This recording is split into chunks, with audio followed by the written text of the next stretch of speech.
딕셔너리. 자, 그 다음에 파이썬의 또 다른 자료형 형태, 우리가 여러 가지 데이터들의 집합 형태가 딕셔너리가 있습니다. 딕셔너리. 자, 딕셔너리는 리스트는 우리가 인덱스로 접근하는데 딕셔너리는 인덱스 대신에 키를 사용한다. 키. 그래서 키와 합 형태로 이루어져 있는 게 딕셔너리예요. 딕셔너리. 그러면 딕셔너리를 한번 보겠습니다.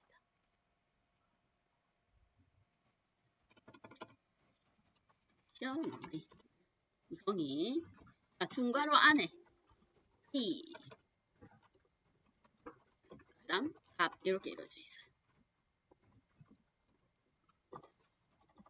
이 형태로. 자, 보면 키가 문자열일 때는 쌍따옴표를 찍어줘야 됩니다. 키도 문자열일 때. 문자열이 아닐 때는 문자열 아니고 뭐 숫자는 그대로 쓰면 되고 트루펄스 값은 그대로 쓰면 됩니다. 이렇게 키와 값으로 이루어져 있어요. 선언 형식이. 그 다음 괄호는 중괄호입니다. 중괄호. 딕셔너리를 하나 만들어 볼까요? 일반적으로 딕셔너리 DICT 이렇게 얘기하는데 예약어라서 그냥 DICT 합시다. 자, 중괄호 E ID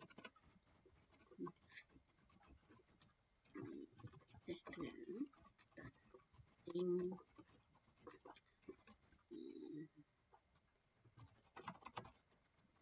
그 다음 뭐 PDR 경남 진주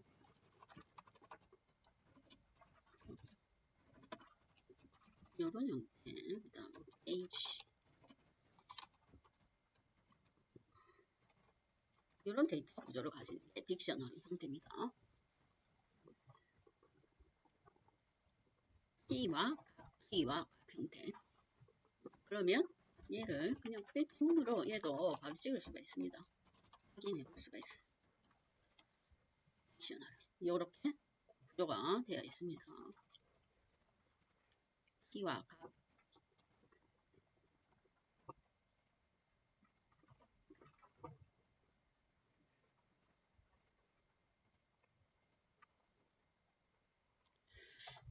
값에는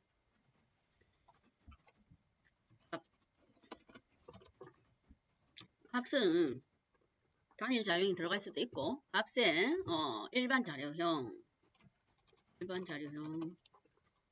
그 다음 리스트 값에 리스트가 들어갈 수 있어요. 그 다음 또 내부에 딕셔너리가 들어갈 수 있습니다. 값에는 중복 딕셔너리가 있을 수도 있다 이 얘기예요. 예를 들면 여기에 스코어 리스트 형태 여러 개 이런 형태로 가능하다 이 얘기예요.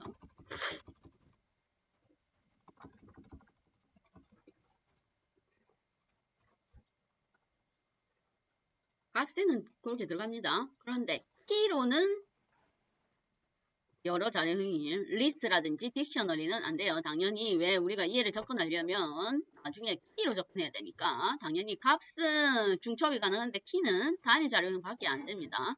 그러니까 이렇게 접근을 할 수가 있어요. 이렇게 중복 줄 수가 있다 이 얘기예요. 그러면 얘도 접근은 보겠습니다. XS는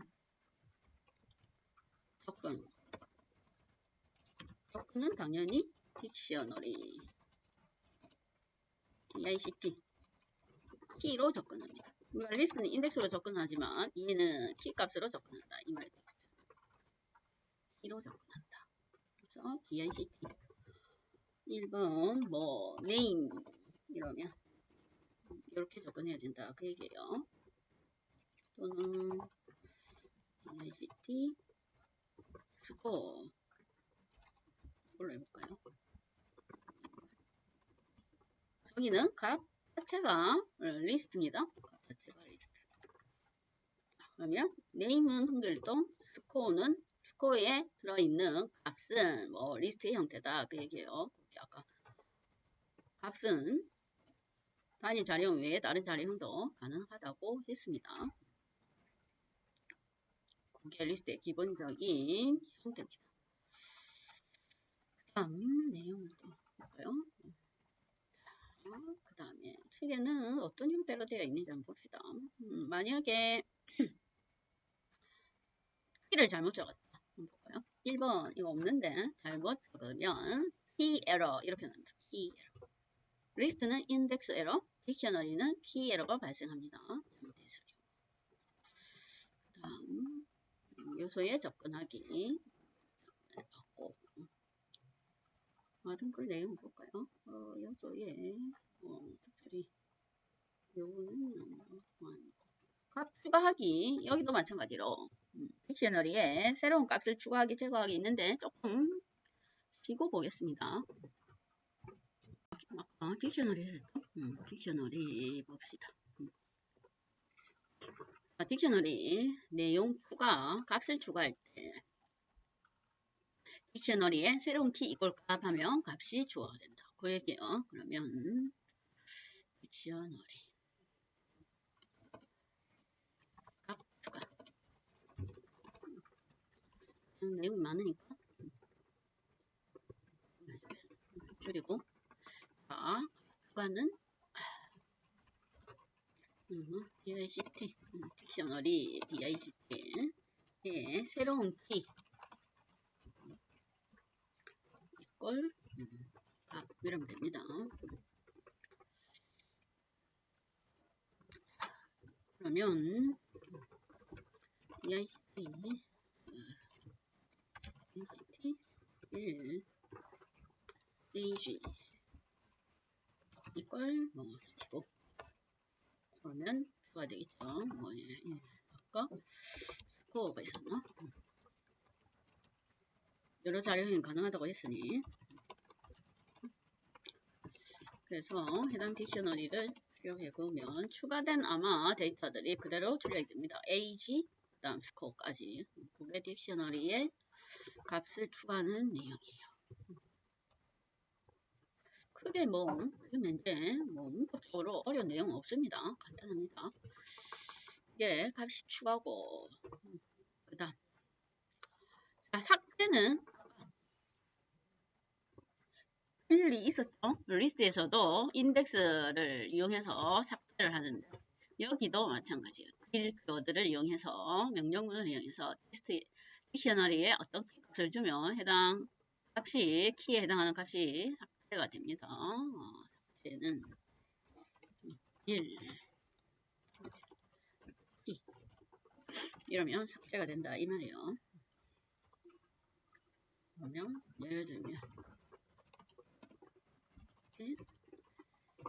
DICT 1 5 ADDR 얘를 삭제를 한다. ADR에 해당하는 값은 삭제를 시키겠습니다. 그러면 ADD랑 없죠. 이렇게 삭제 얘가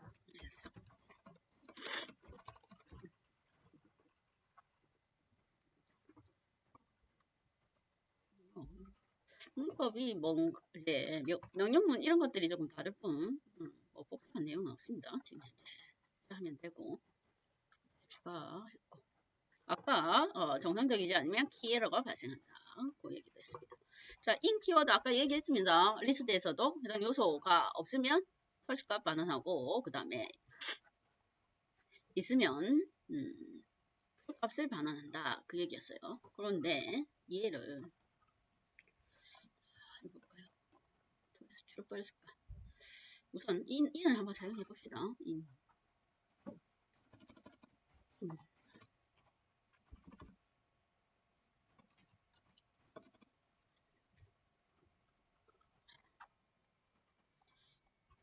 인 키워드.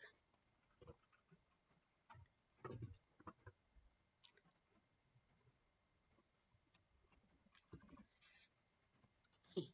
여기가 키고 여기가 DICT 딕셔너리.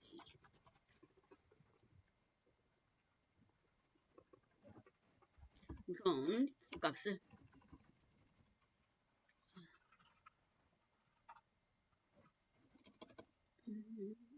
아까 예제거든.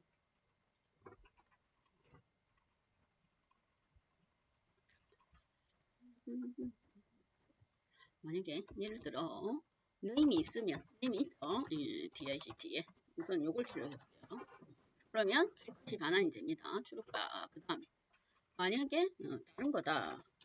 그러면 펄스 값이죠. 출펄스 값을 반환해 주는 게 인 키워드 아까 리스트에도 했고 얘는 출펄스 값을 반환합니다. TRUE 그 다음 펄스. 출펄스는 앞에가 한 글자가 첫 글자가 반드시 대문자야 돼요. 그 다음에 그런데 이렇게 되는데 출펄스 값을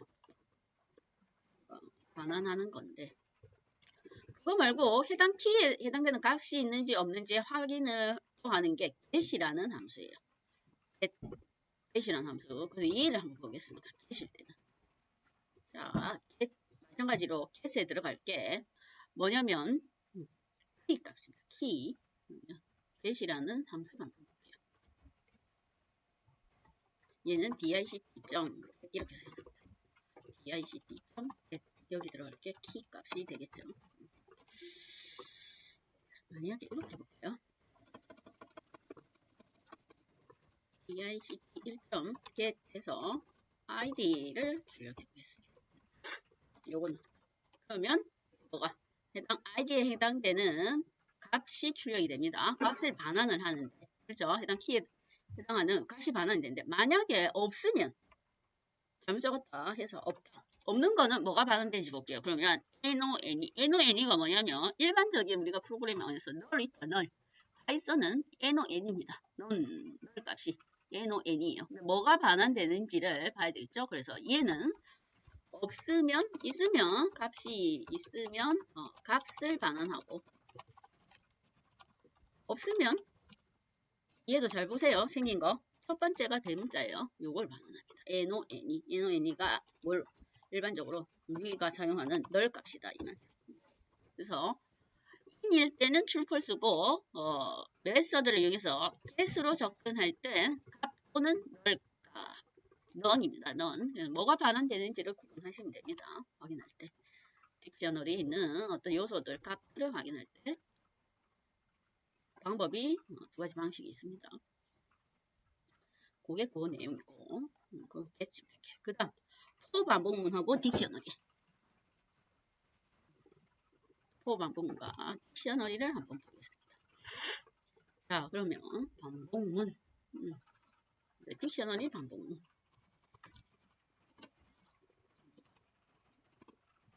자 여기 들어갈 건 키 변수예요. 얘는 키 변수입니다. 여기에 반환되는 게 키예요. 키. 그 다음 in dict 그러면 얘 만약에 우리가 해당 값을 다 출력하려면 또 키 변수예요. in dict1 이렇게 돼요.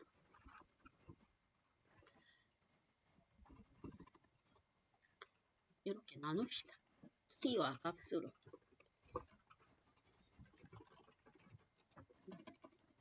키와 값은 해서 이걸로 나눠봅시다. 키는 그대로 키죠. 값에 접근하려면 dict1 이렇게 키 이런 형태로 접근을 해야 됩니다. 반복문에서 딕셔너리 반복문 딕셔너리를 반복할 때에 변수에 반환되는 건 키예요. 키. 밸류가 아니고 그래서 밸류에 접근하려면 우리가 앞에 딕셔너리 명 해서 키로 접근하니까 이렇게 접근을 해줘야 됩니다. 따로따로 키와 값 그래서 실행을 시켜보면 키와 값이 아이디어 키고 네임이 키고 값은 테스트 홍일동 경량 진표 이렇게 반환이 된다 이 말이에요. 반복 딕셔너리 그런데 이해도 불편하죠 조금 딕셔너리에 다시 키로 접근해야 되니까 그래서 아까 리스트에는 인덱스와 밸류 값을 반환해주는 함수가 하나 있었어요. 이뉴머레이터 해서 그러면 딕셔너리도 우리가 딕셔너리는 뭐 키도 내가 뭔가 컨트롤 해야 될 때가 있고 밸류를 컨트롤 해야 될 때가 있습니다. 그래서 얘도 키와 밸류를 반환해주는 함수가 있습니다. 그래서 그걸 많이 사용해요. 그거는 뭐냐면 얘는 딕셔너리는 아까 리스트는 리스트 명이 이뉴머레이터 함수의 인수값으로 들어갔어요. 근데 얘는 뭐 dict.items item tem 이라는 함수예요. 아이템.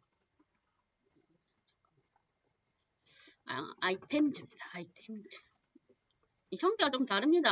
아까 리스트 때는 뭐 리스트가 들어가는 거고 아이템즈 이렇게 써요. 그러면 얘는 뭘 키와 이제 값을 반환해 줍니다. 이게 편해요. 이렇게 씁니다.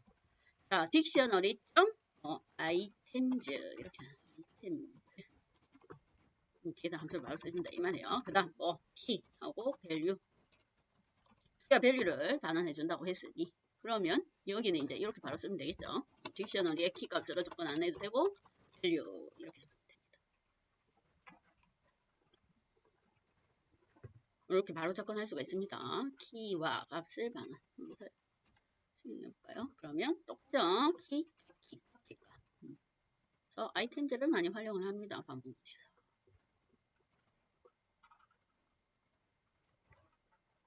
리스트는 이뉴머레이터, 딕셔너리는 아이템즈.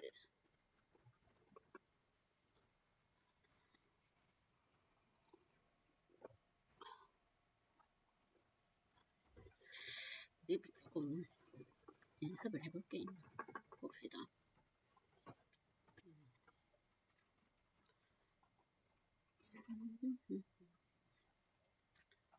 이렇게 해볼까요? 예제가.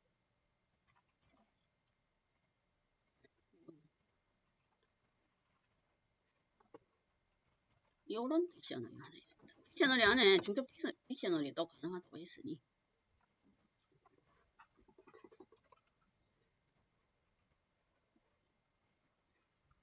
딕셔너리 형태가 이렇게 생겼어요. 딕셔너리 구조가 이렇게 생겼습니다. 자, 이걸 뭘 할 거냐면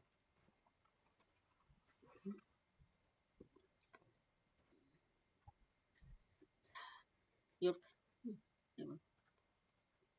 이걸 누구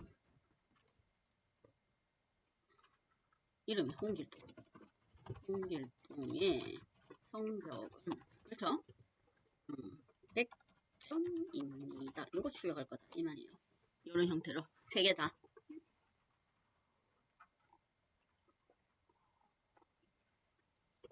우선 지금 현재 딕셔너리 안에 잘 보세요. 딕셔너리 안에 std1 키의 값이 또 다른 딕셔너리입니다. 그렇죠? 그 다음에 여기도 std2의 또 다른 딕셔너리예요. 중첩금 현재 딕셔너리가 있습니다. 그러면 우선 이름이 스쿨이네.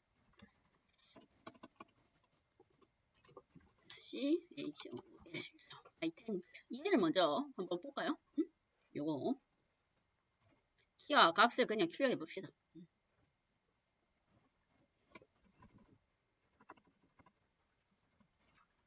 요거 그대로 했더니 키는 std1, std2, std3 그렇죠?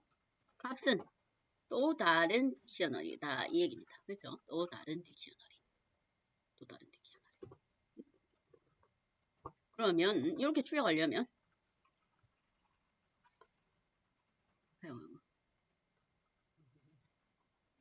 얘를 홍길동의 성적은 100점입니다. 그 안에 있는 중첩 딕셔너리를 다시 접근해야 된다 이 말이에요. 중첩 딕셔너리. 그런데 그게 뭐냐면 첫 번째 여기 있죠. 포문에 value가 이 자체가 또 딕셔너리다 이 말입니다. 그렇죠? 그러면 그걸 또 쪼개야 되겠네요. 그러니까 중복 포문이 필요하다 그 얘기예요. 키 2 이렇게 쪼개볼까요? 이건 value 이건 value 점 items 이렇게 또 분류하면 되겠죠. 여기서 보세요. 키는 키고 value가 조금 또 다른 딕셔널입니다. 그러니까 이 얘를 또 키와 value로 하면 됩니다. value로.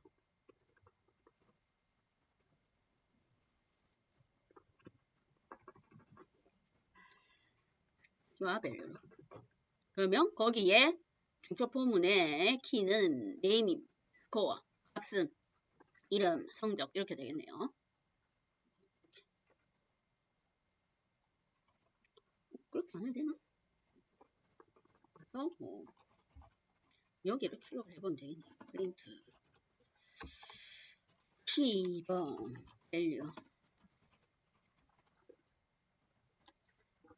이러면 네임은 홍길동 이거는 여기서 그냥 바로 네임하고 이름은 어쩌고저쩌고 그렇게 출력을 하면 됩니다. 이렇게 해도 돼? 중첩폼은 안 적어도 될 것 같은데 중첩폼까지 안 해도 되겠죠? 뭐라 해야 되나? 밸류에 네임으로 바로 접근하면 되겠네. 중첩폼은 안 하고 쏘리 예.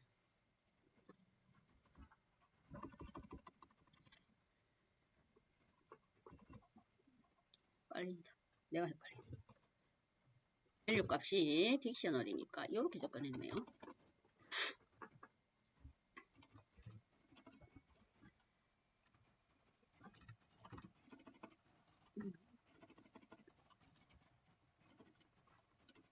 성적은 뭐뭐입니다. 구매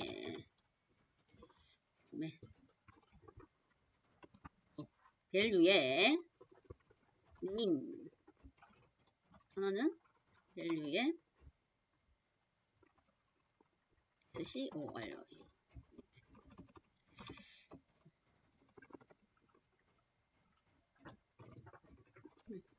이러면 되겠네요. 이거는 헷갈린다. 그러면 누구 이 밸류 자체가 또 다른 딕셔너리니까 맞죠? 그러면 딕셔너리 내부에 있는 안에 있는 딕셔너리의 이름하고 스코어에 접근하려면 밸류에 name key 스코어 키로 접근하면 됩니다. 그러면 우리 더 이상 이거는 저도 이렇게 됩니다. 중첩 딕셔너리를 이용해서 반복문을 이용하는데 아이템즈를 사용하면 편하다 이 말이에요. 아이템즈 함수가 키와 그 다음에 값을 분리해주기 때문에 변환을 해주기 때문에 그걸 활용하면 편합니다. 그게 반복이에요. 딕셔너리 반복. 딕셔너리 반복. 그 다음에 저번 주에는 반복문 했고 자 리스트와 딕셔너리에 관련된 함수들이 있어요. 근데 방금 전에 우리가 포문 하면서 반복문 하면서 다 했습니다. 자 리스트에 관련된 함수가 min, max, sum 함수가 있어요. 그러면 인수값이 리스트예요. 그러면 뭐 이름이 min, max, sum인가 최소값 최대값 뭐 합계를 구할 수가 있습니다. 간단하게 리스트에 최소 최대 sum 바로 다 구할 수가 있어요. 그거는 뭐 내용이 간단하니까. 하나만. min, max, min 여기도 리스트가 들어가고 max에도 리스트가 들어가고 그 다음 sum에도 리스트가 들어갑니다. sum을 하나 해볼까요?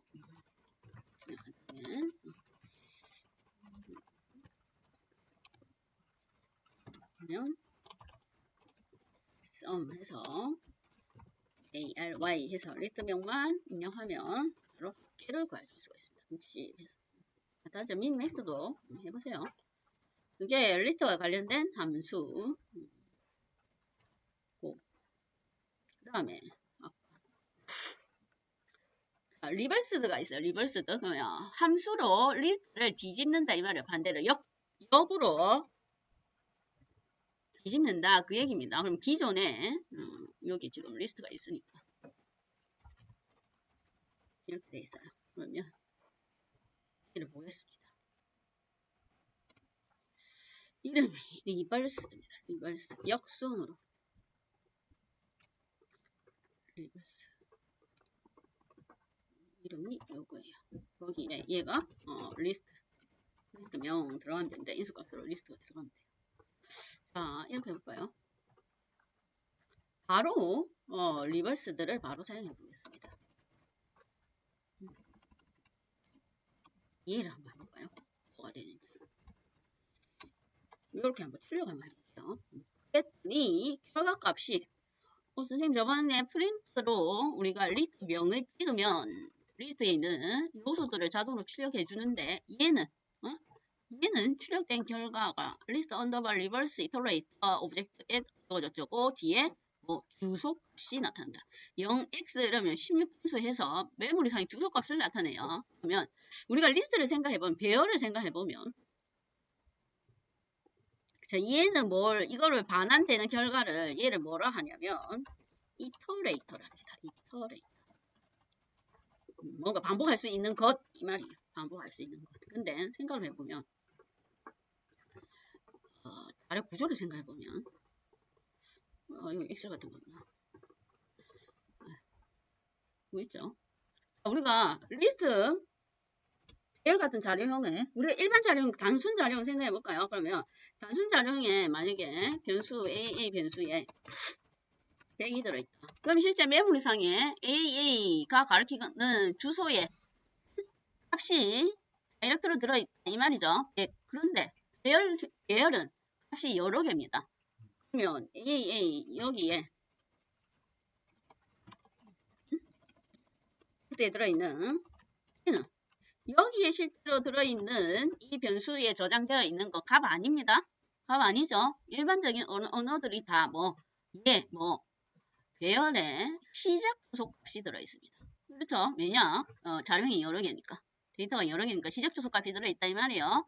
그러면 어떤 언어들은 프린트문을 이용했을 때 이런 일반 자료형, 단순 자료형 말고 데이터가 여러 개인 자료형에 주소값을 출력해 주기도 하고 어떤 언어들은 출력문에서 그냥 원래는 출력문이 얘의 주소값을 찍어주는데 출력문 자체가 배열이라든지 파이썬처럼 리스트, 딕셔너리 이런 것들은 알아서 보고 자료 형태를 보고 알아서 찾아가서 값을 출력해 줍니다. 자동으로. 원칙적으로 들어있는 변수명, 리스트라든지 딕셔너리 변수명에 들어있는 건 주소값이에요. 주소값. 그러면 방금 전에 리버스드는 반대로 역순이죠. 거꾸로 돌아가는 거예요. 그러면 내가 AAA를 역순을 했어요. 그런데 여기 데이터가 지금 우리 테스트한다고 3개밖에 없지만 만약에 한 10,000개 정도 들어있어요. 한 둘, 셋, 넷, 10,000개 정도. 얘를 역순을 리버스드 했어요. 그러면 리버스드. 그러면 메모리상에서 데이터가 자료가 저장이 될 때 실제 리버스드 해서 바꿔가지고 만부터 시작해서 이렇게 저장할 필요가 없습니다. 맞죠? 진짜로 리버스드 해서 새로운 메모리 공간에 만부터 시작해서 다시 역순으로 데이터를 그대로 잡아넣냐 그렇게 할 수도 있겠죠. 그런데 데이터가 많으면 메모리 낭비다 이 말이에요. 어차피 역순으로 거꾸로 흘러갈 건데 낭비죠. 데이터가 지금 우리가 테스트하는 것처럼 10개 이내면 상관이 없는데 데이터가 많아지면 메모리가 모자란다 이 말이에요. 똑같은 데이터인데 지금 순서가 바뀐 겁니다. 그러면 파이썬에서 리버스드는 얘가 뭘 줄 거냐면 생각을 해보세요. 얘가 리버스드를 하면 맨 마지막 인덱스의 주소값을 반환해주면 돼요. 그럼 여기서부터 거꾸로 가면 됩니다. 그러면 똑같은 데이터를 별도로 메모리 공간에 추가를 안 해도 된다 이 말이에요. 역순으로 배열을 새로 만들 필요가 없다 이 말이에요. 주소값만 주면 되니까 맨 마지막 주소. 그래서 주소값만 지금 현재 이렇게 전달이 되어서 데이터가 이렇게 보인다 이 말이에요. 주소값. 그럼 얘를 실제로 다시 배열 형태로 만들려면 다시 우리가 보이는 이 배열 형태로 만들려면 아까 리스트라는 함수가 있었습니다. 얘를 주소값을 주고 리스트를 이용해서 실제 이제 리스트 형태로 그러면 새로운 리스트가 거꾸로 된 리스트가 새로 만들어진다 이 얘기예요. 그러면 거꾸로 이렇게 리스트 함수를 이용하면 이 주소를 가지고 거기서 거꾸로부터 데이터를 반대로 역순으로 가지고 와서 새로운 리스트를 만드는 겁니다. 리스트 함수는 새로운 리스트를 생성하는 거고 이 자체는 이터레이터는 짜리 주소를 반환한다 이 말이에요. 마지막 주소를 반환하면 주소만 반환하면 사용을 하면 되니까. 그러면 얘를 뭐 이렇게 또 사용한다 이 말입니다. 만약에 리스트를 역순으로 출력하고 싶다. 그럴 때에 이렇게 쓴다 그 얘기예요. 리버스드 여기에 이렇게 바로 리버스드 해서 사용을 할 수 있다 그 얘기입니다.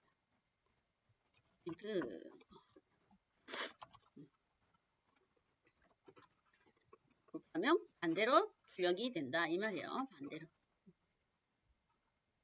만약에 새로운 리스트를 만들 거면 리버스드 해서 다시 뭐 리스트 함수로 재생성을 해줘야 되고 그냥 단순하게 역순으로 그냥 출력하겠다 이러면 이 자리에 리버스드를 사용해도 된다.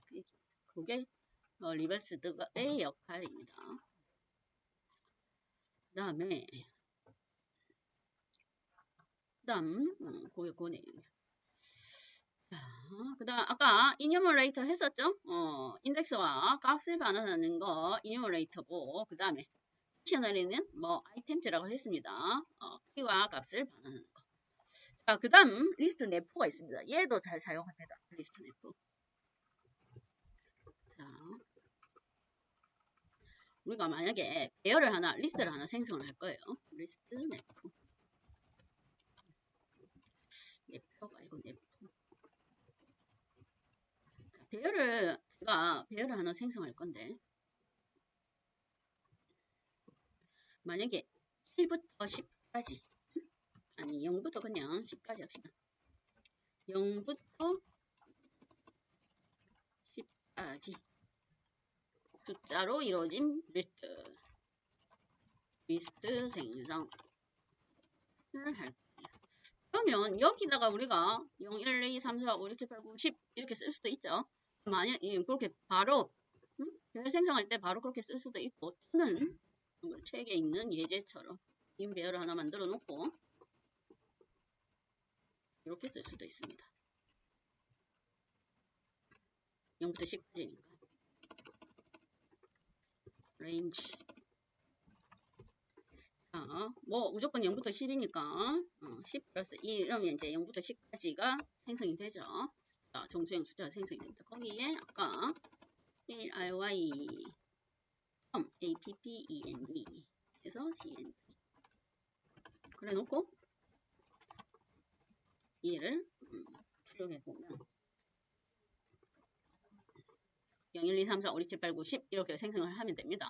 일일이 직접적으로 다 뭐 여기 안 하죠. 그렇게 하면 되죠. 만약에 한 0부터 만까지 하면 이렇게 할 수밖에 없어요. 어떻게 일일이 수동으로 0부터 만 이렇게 입력해 줄 수가 없으니까 반복문을 활용해서 어펜드 시키면 된다 이 말이에요. 그렇게 해서 리스트를 생성하는데 이걸 더 간단하게 생성을 할 수가 있습니다.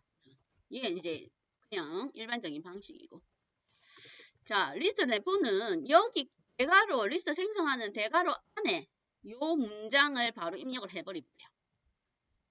여기에 얘를 바로 입력을 해버린다 이 말이에요. 리스트 네포 간단하게 축약을 시킬 수가 있다 이 말이죠. 있죠? 포문을 사용해서 바로 출력을 시키면 됩니다. 그러면 이렇게 리스트 네포는 리스트명 해서 리스트명 해서 대괄호 안에 했는데 여기에 표현식 그 다음 변수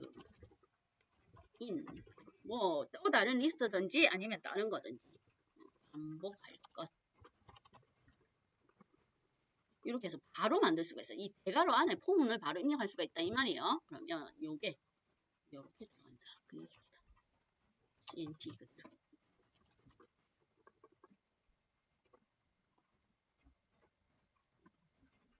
이렇게 해서 바로 생성을 할 수가 있습니다.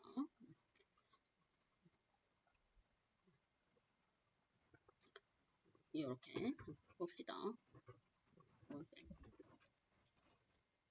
이렇게 해서 바로 생성을 해볼게요. 그랬더니 똑같이 0부터 10까지 그게 리스트 안에 문장을 넣을 수가 있다 이 말이에요. 그래서 리스트 네포라고 얘기를 합니다. 리스트 네포. 얘를 많이 써요.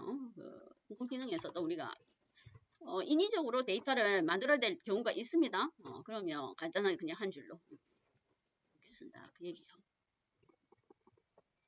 만약에 뭐 배수, 두 배수를 투자하겠다. 그러면 이렇게 앞에 표현식 문장 여기 앞에다가 추가를 할 수가 있습니다.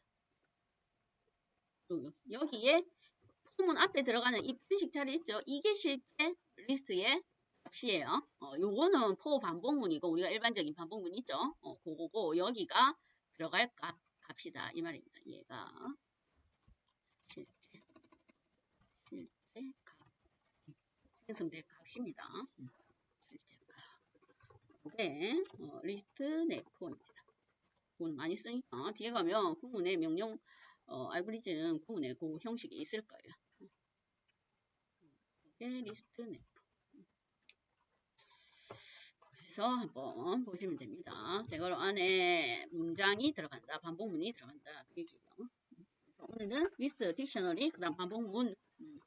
실제 우리가 인공지능에서 많이 활용하는 구문이에요. 이 정도가 인공지능이 이 정도만 해도 뭐 인공지능의 코드를 이해하는데 크게 어려움이 없습니다. 오늘은 여기까지 하겠습니다.